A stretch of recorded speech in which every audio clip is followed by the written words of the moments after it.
তো গতকাল তো আমি চলে এসেছি আমার বেস্ট ফ্রেন্ডের বাড়িতে হোলি সেলিব্রেট করতে। ডিনারের পর আমি আর ঐশ্রী মিলে একাকির সিরিজগুলো দেখছিলাম আর ইট ওয়াজ অ্যামেজিং। ভোর 4টেই ঘুমিয়ে সকাল 8টাতেই ঘুম ভেঙে গেছে। দিনটা আজ মঙ্গলবার 3rd মার্চ। সবাইকে হ্যাপি দোলযাত্রা। এখানে সোসাইটিতে খুব ধুমধাম করে দোল উৎসব পালন করা হচ্ছিল। প্রভাত ফেরি থেকে ফেরার পথে ঐশ্রী একটা গ্রোসারি স্টোর থেকে কোল্ড ড্রিঙ্কস আর চকলেট নিয়ে এসেছিল। দুপুরের লাঞ্চের জন্য আজকে আমরা ডিসাইড করেছিলাম যে চিকেন বিরিয়ানি বানাবো। কড়াইতে চিকেন ফুটছে আর এখানে আলুটাও সেদ্ধ হচ্ছে।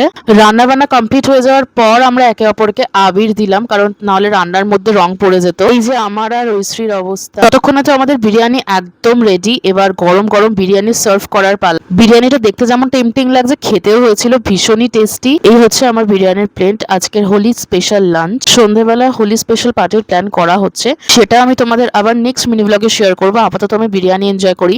আর আজকের মিনি ব্লগটা ভালো লাগলে ডেফিনেটলি একটা লাইক করে চ্যানেলটাকে সাবস্ক্রাইব করে দিও। আশা করি সবাই হোলি এনজয় করেছো।